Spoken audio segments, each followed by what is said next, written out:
대통령의 부인은 공적 존재이고요. 권한과 지원이 주어지지 않습니까? 대통령 아들은 성년인데 남이죠, 사실. 남이죠, 사실.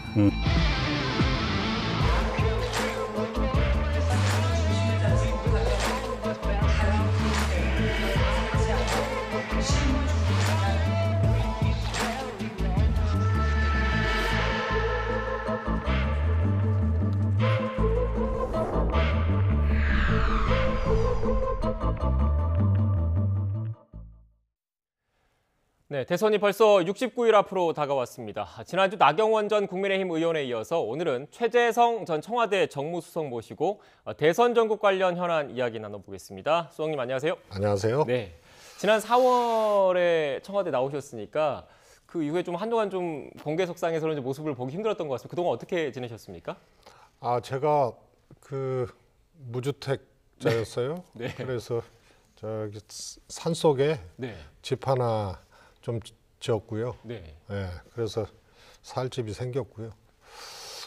이제 지역구가 송파인데 거기는 조금 비싸가지고 네. 집을 마련할 여력이 안 돼서 집 짓는 일을 좀 했고, 또 그러다 보니까 또 산속이니까 책도 좀 읽고, 또 최근에는 이제 송파을 지역위원장으로 다시 복귀를 했습니다. 네. 일단 뭐 잠깐 정치 일선에서 물러나셔서 어떻게 보면 그 수석님만의 시간을 좀 갖다가 나오셨다 이렇게 봐야 되겠네요. 네네. 네, 알겠습니다. 또 본격적으로 이제 활동을 시작하셨으니까 그 대선 현안과 관련된 이야기 바로 시작하겠습니다. 먼저 그 이재명 후보 슬로건이 바뀌었더라고요. 이재명은 합니다에서 나를 위해 이재명 이렇게 바뀌었는데 이유가 뭡니까? 저는 저 슬로건을 딱 네. 접하는 순간 네. 오히려 기존 그 대선에서 나왔어야 될 슬로건이다. 네. 좀 만시지탄의 감이 있다. 네. 사실 제가 2017년도에 당시 이제 문재인 후보께 네. 우리 대통령이 아니고 나의 대통령이 돼야 된다. 그리고 모든 권력은 국민으로부터 나오지만 이 문명이 국민 한 분 한 분을 주체로 권력 단위로 그렇게 생각하는 것이 맞다. 네. 이 문명의 원리에 맞다 해서 나의 대통령 어떠냐라고 건의를 드렸었어요. 네. 근데 안 됐죠. 그래서 특히 저기 나를 위해 이재명 이거는 화자를 국민으로 네. 그렇게 후보에서 국민으로 그렇게 바꾼 거거든요. 그래서 국민적 입장에서 어떤 대통령을 원하는지를 오히려 되묻고 생각하게 하는 그런 슬로건이라서 저거는 이 시대 문명의 원리에 아주 맞는 모든 권력은 국민으로부터 나오는데 국민 개개인으로부터 나온다는 거기에 더 이렇게 무게를 둔 아주 그 반전의 슬로건이다 이렇게 네. 보고 싶습니다. 그런데 또 일각에서는 그런 얘기 하시는 분들도 계시더라고요. 이재명 후보 하면 딱 떠오르는 이미지가 추진력, 강하게 일을 뭐 실행하는 실행력이 강점인데 그거를 핵심적으로 표현해주는 말이 이재명은 합니다였지 않습니까? 그런데 이렇게 바꾼 게 오히려 좀 뭐 이재명 후보가 그동안 갖고 있었던 이미지와 좀 그 배치되는 것 아니냐 이런 그 분석을 하시는 분들도 계시던데요. 그게 아마 연상이 될 겁니다. 네. 그래서 이재명은 합니다도 참 좋은 슬로건인데요. 그 임팩트가 굉장히 컸죠. 네. 그리고 성남시장, 경기도지사 하면서 이재명 후보의 추진력이라든가 결단, 또 능력 이런 것에 대해서는 국민들이 크고 작게 이렇게 인식이 분명히 돼 있는 상태에서 그런데 그 이재명 한다는 게 네. 나를 위해 네. 이렇게 전환이 되고 연결이 되기 때문에 제가 보기에는 없어지는 슬로건이 아니고 나를 위해 이재명 안에 연상이 되고 함축되고 연결돼 있다 이렇게 봅니다. 네. 이렇게 뭐 새로 슬로건도 바꿨는데 이게 또 지지율에 얼마나 또 영향을 미칠지는 좀 지켜봐야 할 것 같습니다. 최근 민주당 선대위 내부 분위기는 좋죠? 아무 문제가 없으니까 잘하고 있으니까 네. 좋다라고 표현할 수 있겠죠. 네. 가장 큰 게 지지율과 관련된 움직임 때문이겠죠, 아무래도. 정치권은 늘 그렇습니다. 네. 특히 대선에서 지지율의 향배가 어떻게 되느냐에 따라서 그 선대위의 분위기라든가 이런 것들을 완전히 좌우지하게 되는데 우리가 2002년부터 한번 이렇게 쭉 보면은 네. 노무현 후보가 당시에 이제 지지율이 확 떨어지니까 그때 별일이 다 일어났거든요. 후단파들이 생겨나고 후보 교체론도 있었고 네, 그렇죠. 그러다가 탈당도 해서 다른 제3후보 쪽으로 지원을 하는 이런 것도 있었고요. 그래서 후보의 지지율에 따라서 선거의 분위기라든가 영향들이 좌우지되는 이런 거라서요. 최근에 저는 골든 크로스가 낮다고 보는데요. 네. 이런 상황에서 한쪽은 아무래도 내부가 조금 더 갈등 일변도로 갈 수밖에 없고 민주당 같은 경우에는 조금 더 기운을 얻는 과정이라고 봅니다. 네. 지금 골든 크로스가 일어난 것 같다라고 지금 말씀을 해주셨는데 또 그런데 일각에선 이런 분석을 하시는 분들이 계시더라고요. 지금 준비된 그래픽을 좀 다시 한번 좀 띄워주시고요. 이재명 후보, 윤석열 후보 두 양당 후보의 지지율 추이를 놓고 보면 이재명 후보가 좀 상승세를 타고 있는 모습이 전반적으로 나타나고 있고 윤석열 후보는 어떻게 보면 주춤하거나 하향세를 보이고 있는 게 전반적 여론 흐름이긴 합니다. 하지만 일각에서는 이재명 후보의 지지율 역시 이 30%대 이른바 박스권에 머물고 있으면서 아직은 안심할 단계가 아니다. 이 박스권을 뚫고 넘어가야 되는데 그 한계가 지금 제대로 극복되지 못하고 있다. 이런 지적을 하시는 분들도 계시던데 어떻게 보십니까? 2017년 한번 연상을 해보면요. 네. 회고를 해보면요. 그때 이제 박근혜 전 대통령 국정농단 사건으로 네. 탄핵되고 하여튼 조기 대선이 치러졌지 않습니까?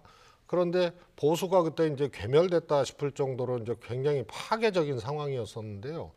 문재인 후보로 바로 이동을 할 수 없으니까 네. 한 15% 정도 되는 분들이 유목민처럼 후보를 찾아다니기 시작했어요. 그래서 한때는 안희정 후보가 지지율이 급상승해서 네. 거의 문재인 후보하고 비슷한 적도 있었고요. 민주당이 이 후보로 문재인 후보를 선출하니까 안철수 후보로 이 15%가 또 갔거든요. 그래서 지금도 좀 비슷한 상황이다. 폭은 작지만 그래서 윤석열 후보가 불과 한 달 만에 15% 정도가 급락이 된 거거든요. 그러면 이분들이 바로 이재명 후보한테 올 수가 없죠. 오더라도 일부가 올 텐데요. 그래서 어떻게 보면은 지지자를 바로 옮길 수가 없고 중간지대에 머물거나 제3의 후보를 좀 찾는 경향이 있습니다. 그러다 보니까 안철수 후보 지지율도 동반해서 조금 상승하고 지지 후보 응답을 유보하는 이런 분들도 조금 늘어나는 이런 걸로 조금 이동해 있다 이렇게 볼 수가 있겠습니다. 네, 그러니까 수석님의 분석을 좀 쉽게 풀어보면 결국 핵심 지지층의 이 표심은 일단 현재 드러나는 이재명 후보 지지율에 반영이 돼 있는데 앞으로의 관건은 마음을 아직 잡지 못하신 분들, 부동층 분들을 얼마나 이재명 후보가 끌고 오느냐가 승패의 관건이다 이렇게 좀 분석을 할 수 있을 것 같다는 생각이 드는데 다음 그래픽을 한번 좀 볼게요. 하지만 지금 이재명 후보 입장에서는 결코 이번 선거 구도를 놓고 봤을 때는 좀 만만치 않은 구도라는 분석이 많이 나오는 이유가 이 결과 때문입니다. 지금 보시는 것처럼 정권 교체 여론이 과반을 넘는 여론조사 결과 다수로 지금 나오고 있거든요. 어떻게 보십니까? 제가 한 수십 번을 공사석에서 좀 얘기를 한 것 같은데요. 정권 교체 비율이 높은 거하고 대통령 선거하고는 왜 영향이 없겠습니까? 그러나 그것이 완벽하게 절대적인 변수가 아니다. 그래서 김대중 대통령에서 노무현 대통령으로 민주당 이제 재집권이 성공했던 그때도 보면은 김대중 대통령 이 정권 말기에 지지율이 아주 낮았죠. 그리고 정권 교체 비율도 높았고 이명박 박근혜 대통령으로 이어지는 네. 저쪽의 재집권 과정도 똑같이 정권 교체율이 높았는데 박근혜 대통령이 됐거든요. 그래서 결국은 대통령 선거는 국회의원 총선과 등과 다르게 평가 투표, 회고적 투표가 아니고 전망 투표거든요. 그러니까 인물 선거, 미래 선거, 비전 선거가 중심축입니다. 네.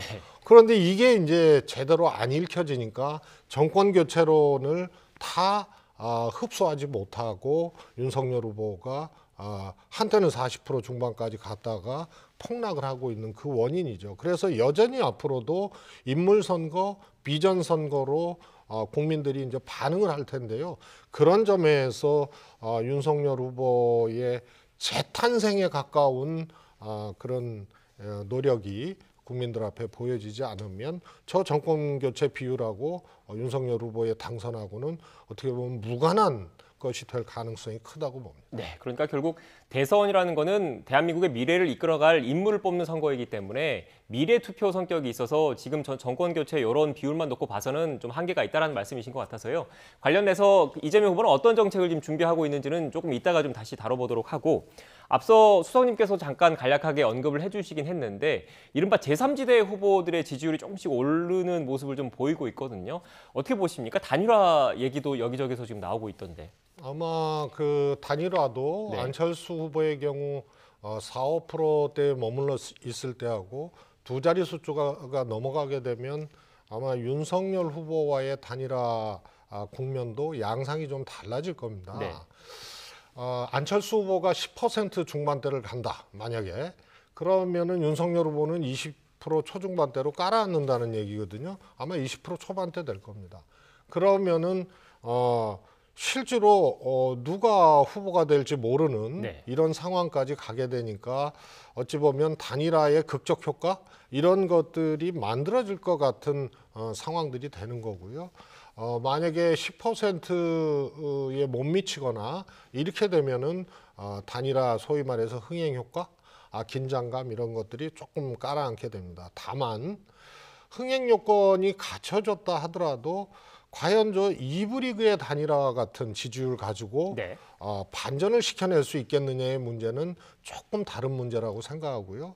안철수 후보는 또 익숙한 후보 아닙니까? 네. 지난번에도 출마를 했었고 그 전에도 사실상 출마를 했는데 등록을 못한 거죠. 이런 과정을 놓고 보면 굉장히 신선하고 반전을 일으킬 만한 단일화 요소가 없는 채로 네.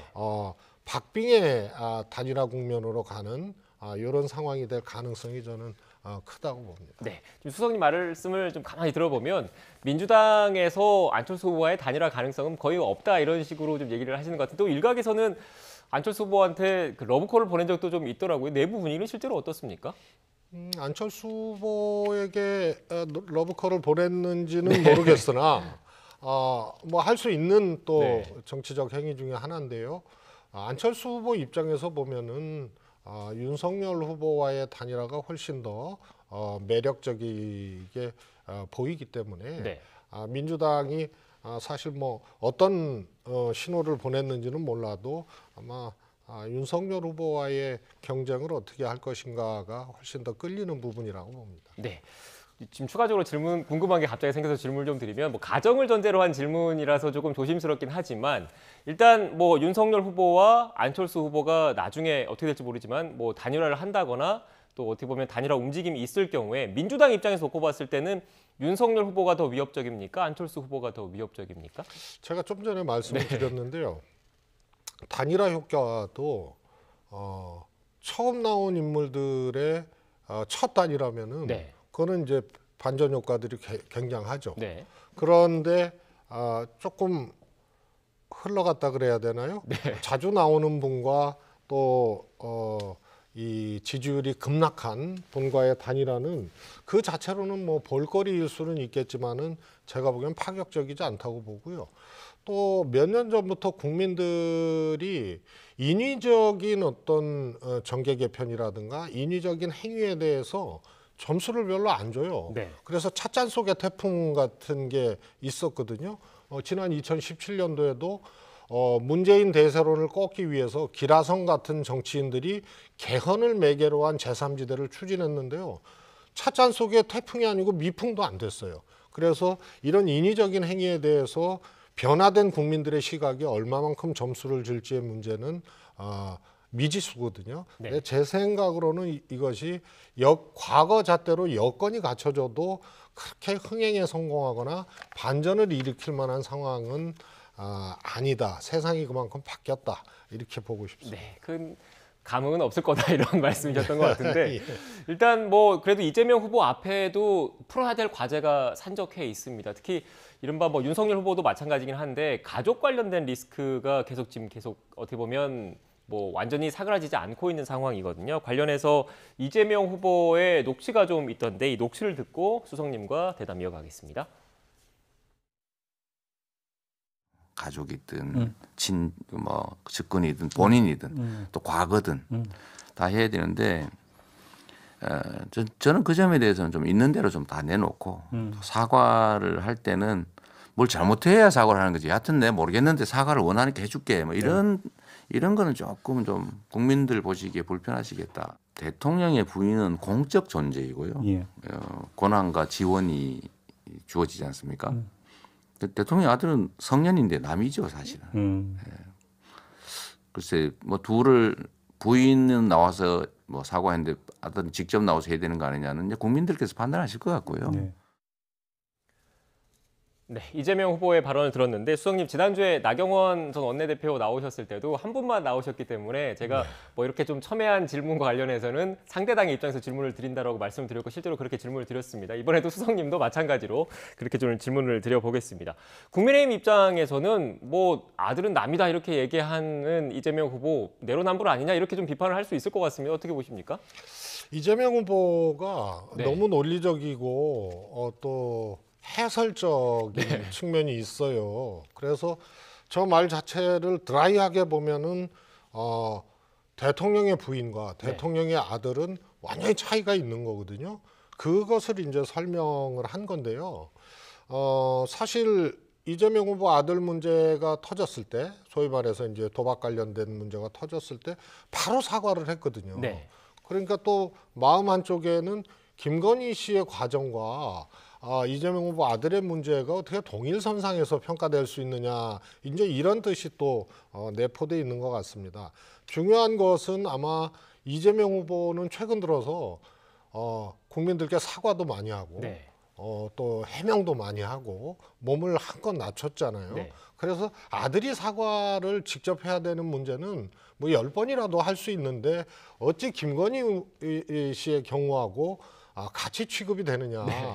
사실 저 질문을 던졌던 언론인도 꼭 해야 된다 뭐 이런 동일선상에서 던진 질문은 아닌데 네. 너무 명료하게 정리하고 논리적 해설적으로 가면서 저 발언이 나온 것 같습니다. 네. 그러니까 또 일각에서 뭐 인터넷상에서는 부부 사이가 무촌이고 아들은 어떻게 보면 직계 존속이니까 아들이 어떻게 남이 될 수 있느냐, 말이 되느냐 이렇게 비판하시는 분들도 있던데 그게 좀 취지가 오해됐다 이런 말씀이신 거죠? 저건 정치적 관계에서 부인은 절대로 남이 될 수가 없고 그렇죠. 정치적으로 대통령이 된다 하더라도 아들은 관리 대상이긴 하지만 영부인의 경우하고 완전히 다르다는 설명이라서 저것이 소위 말해서 이제 가족적 관계로 해명하는 그런 것이 아니고 정치적으로 저것은 완전히 남이다 이런 이제 표현이죠. 네, 그러니까 뭐 해외 정상회담 같은 데 가더라도 대통령 부인과 함께 대통령이 그 대외 행사를 하고 공적인 역할을 수행하기 때문에 그런 취지에서 나온 발언이다라는 말씀이신 것 그렇습니다. 같습니다. 네. 지금 이 이야기도 해봐야 될 것 같아요. 이런 가족 관련 리스크 외에도 논문과 관련된 그 표절 의혹도 지금 불거졌습니다. 뭐 윤석열 후보 부인 김건희 씨도 불거졌지만 이재명 후보 역시 마찬가지인데 어떻게 봐야 될까요? 이재명 후보의 경우에는 아직 판단을 대학 측에서 안 한 걸로 알고 있습니다. 그러나 본인이 또 분명하게 인정을 했어요. 네. 이게 이제 이재명 후보의 또 어떻게 보면 장점이고 시원시원한 거죠. 네. 그래서 제대로 인용 표시를 안 했고 또 그때 당시의 기준으로는 인용 표시 제대로 안 하고 뭐 논문 그렇게 헐겁게 하고 이런 것들이 아무런 이제 문제가 되지 않았던 네. 김건희 씨 경우도 마찬가지입니다. 꽤 오래된 거고요. 사실 참여정부 때 김병준 당시 교육부총리 후보자 청문회를 네. 기점으로 논문 표절에 대해서 굉장히 이제 사회적 문제가 됐고 강하게 야당으로부터 제기를 받고 그러면서 그 이후에 그 기준들이 세워진 거라서요. 그 영역 밖에 있는 문제이긴 합니다만 이재명 후보는 인정을 분명히 했다는 점에서 조금 다른 이야기가 아닌가 싶습니다. 네, 알겠습니다. 좀 주제를 좀 바꿔서 이 공수처 얘기를 좀 해봐야 될 것 같아요. 오후에 제가 앞서 취재기자를 통해서도 좀 전해드렸는데 오후에 국회로 공수처장이 아마 나와서 관련된 입장을 밝히지 않을까 싶은데 지금 이른바 사찰 논란이 계속 불거지고 있습니다. 관련된 녹취를 먼저 듣고 대담 이어가겠습니다. 문재인 대통령은 누누이 강조하기를 이 권력기관이 정치에 개입하는 것은 절대로 있을 수 없다는 얘기를 갖다가 누차 얘기를 했습니다. 그러나 최근에 나타난 이 공수처의 무분별한 이 통신조회 이 문제에 관해서 정부는 아무 말로 지금 안 하고 있습니다. 특히 대통령은 이 문제를 어떻게 생각하는지 본인의 의사를 피력해 줄 것을 강력하게 요구하는 바입니다. 제1야당 원내대표로서 문재인 대통령에게 공식적으로 면담을 요청합니다. 박범계 전해철 장관을 교체하고 공정한 대선 관리를 할 수 있도록 엄중히 요청할 것입니다. 또한 공수처의 불법 사찰과 야당 탄압에 대한 문재인 대통령의 확실한 조치를 요구할 것입니다. 문재인 대통령께서는 면담 요구에 응해 주실 것을 요구합니다. 네, 수석님 지금 논란의 핵심이 그건 것 같아요. 법원에 영장이 필요한 통신사실 확인 자료가 지금 불거진 게 아니라 영장이 필요 없는 통신 자료, 그러니까 가입자 신상 정보를 지금 광범위하게 이렇게 들여다보지 않았느냐. 특히 야당 의원들이 이렇게 많이 포함되어 있는 것은 정치 사찰 아니냐라는 게 국민의힘 쪽의 주장이거든요. 어떻게 보십니까? 사실 저희가 야당 때도 비슷한 문제가 있었습니다. 그래서 저희들도 막 항의를 하고 막 그랬습니다. 한마디로 얘기하면 이거는 사찰은 아니거든요. 그래서 조금 이건 좀 다른 문제라서 법적으로는 아무 문제가 없습니다. 윤석열 후보가 이 공수처 그 통신조회 문제에 관련돼서 굉장히 강도 높은 비판을 하고 했는데요. 사실 대한민국 수사기관에서 출신 중에 가장 많이 조회를 했던 사람이라면 아마 윤석열 후보를 꼽을 수 있을 텐데요. 그만큼 저거는 한마디로 관행화됐고 불법적인 것이 아닙니다. 그래서 지금 전현직 검사 누구에게든 이 문제는 다 겪었던 문제고 그렇게 해왔던 문제입니다. 다만 공수처는 그 출범의 목적과 의미가 좀 다르지 않습니까? 그래서 검찰개혁의 일환으로 여러 가지 요소 중에 특히 과잉 수사로 인한 인권의 침해 이런 것들을 다시 개선하고 이러기 위한 의미도 목적도 안고 출범한 거기 때문에 공수처가 법적으로 문제가 없다 하더라도 저런 행위를 아무런 절제감이 없이 했다는 것은 그건 되돌아볼 문제고요. 이거는 법률 개정이라든가 또 헌재의 판단이 아직 내려지지 않고 있는데요. 이런 것들이 뒷받침되지 않으면은 계속 되풀이될 수 있는 문제입니다. 네, 그러니까 지금 수석님 말씀은 그 공수처의 이런 통신자료 조회가 법적으로는 아마 문제되는 일은 안 했겠지만 그래도 그 국민의 기본권적인 측면에서 놓고 봤을 때 낡은 관행이라고 하더라도 낡은 관행을 계속 이어가면 안 된다. 뭔가 좀 대책이 필요하고 적절한 설명이나 유감 표명이 더 필요하다. 이런 취지의 말씀이신 건가요? 저는 예를 들어서 이 낡은 관행을 아무렇지도 않게 그 관행 속에서 수사를 해왔던 검사들에게는 그 관행의 개선을 요구해도 잘 안 되는 거예요. 그래서 관행이고 문화죠. 그런데 공수처는 출범의 의미, 목적 이런 것들 속에 분명히 인권이 있거든요. 그래서 저 부분은 사찰이라고 논하는 것은 너무 과도한 주장이고 저 불법적이지 않은 저 행위라 하더라도 적어도 공수처만큼은 굉장히 저것은 절제 있게 했어야 되는 문제라는 거죠. 그런 점에 대해서는 법으로 따질 문제가 아니고 공수처에서는 조금 뭐라 할까요? 자기 반성 같은 것들이 좀 필요하지 않나 싶습니다. 네, 특히 수석님 이렇게 그 국민의힘에서 민감하게 반응하는 이유가 이 통신자료 조회 대상 현재까지 확인된 바로는 야당 의원에 집중돼 있다라는 부분 때문에 더 이렇게 민감하게 반응하는 것 아니냐 이런 분석도 나오고 있던데 여기에 대해서는 어떻게 생각하십니까? 그거는 공수처에서 지금 하고 있는 수사, 네. 예를 들어서 도이치모터스라든가 또 이제 고발 사주 문제라든가 이런 것들은 예를 들어서 고발 사주 문제는 통화 사실을 확인을 하는 이런 네. 과정들이 있어야 유무죄를 입증하고 기소 여부를 또 판단할 수 있는 수사거든요. 그러다 보니까 야당 쪽이 많이 나올 수밖에 없고요. 또 저것이 이제 카톡방에 네. 기자들과의 카톡방이나 이런 것을 통째로 들어서 신상 확인 요구를 했던 것이기 때문에 숫자도 많이 관여가 돼 있을 수밖에 없고요. 그래서 그런 점에서 너무 관행적으로 쉽게 뭉태기로 네. 이것을 진행한 것이 야당 의원들이 상당 숫자가 이렇게 공수처 과정에 이렇게 밝혀진 이런 결과로 귀결지어지는 거죠. 네. 일단 뭐 공수처에서 국회에 나와서 어떤 입장을 밝힐지 한번 좀 지켜봐야 될 것 같고요. 이 얘기도 좀 해보겠습니다. 일단 부동산 정책과 관련된 이야기를 해보기 전에 이재명 후보의 녹취를 듣고 수석님과 대담을 이어가겠습니다.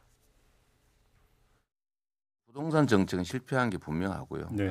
뭐 대통령께서도 사과 말씀하실 정도였으니까 그건 분명한데 이제 실패를 했으면은 실패한 원인을 제거하고 바꿔야 되잖아요. 네.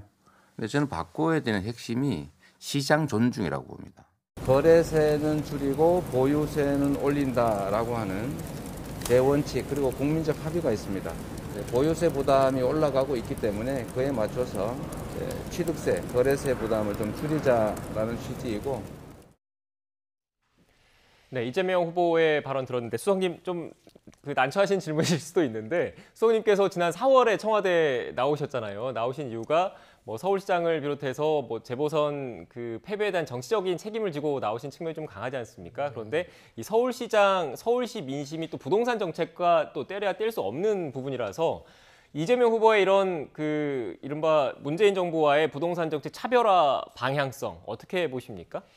그 대통령 선거잖아요. 네.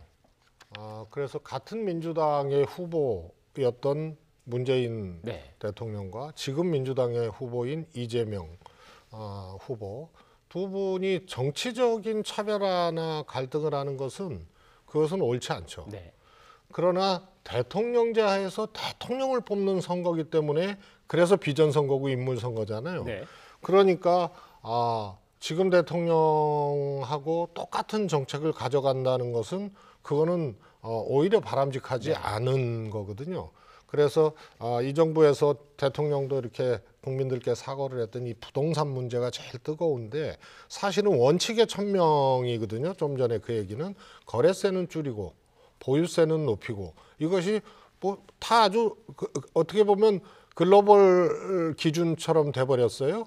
그래서 다른 나라도 그렇게 하고 있고 그런데 거래세가 좀 많이 오른 그것은 사실은 좀 바람직하지 않습니다. 그래서 거래세를 좀 줄여야 되는데 저 개인적으로는 이재명 후보가 생애 최초 주택의 거래세를 줄이겠다고 하는데 일반적인 거래세는 취득을 하는 거 아닙니까? 네. 거기에 세금을 많이 부과하는 것은 원리상 맞지 않기 때문에 계제의 생애 최초 주택만이 아니고 거래세를 정상적 수준으로 하고 보유세는 유지를 하고 이런 것이 바람직한 거라고 보고요. 그런 점을 이야기한 거라고 봅니다. 네.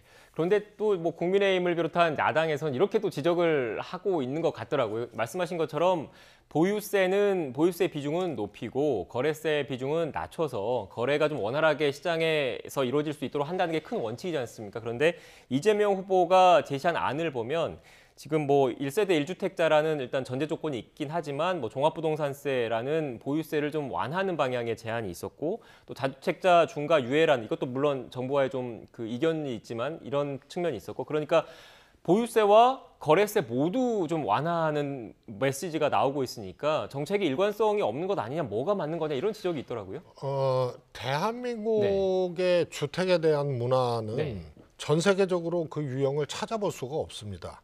그렇잖아요. 솔직히 집을 사면서도 집값이 조금 올라갔으면 하는 바람을 갖고 살고 실거주하는 분들도 상당수가 그렇거든요. 그렇죠. 그래서 굉장히 독특한 문화인데, 그래서 1주택 실거주자와 다주택자를 구분하는 그런 원칙이 하나 특히 있고요. 네. 특히 다주택자의 경우에는 뭐 이 세금을 일종의 누진의 원리를 적용하는 것에 대해서는 국민들이 아무런 문제 제기를 안 하고 있어요. 네.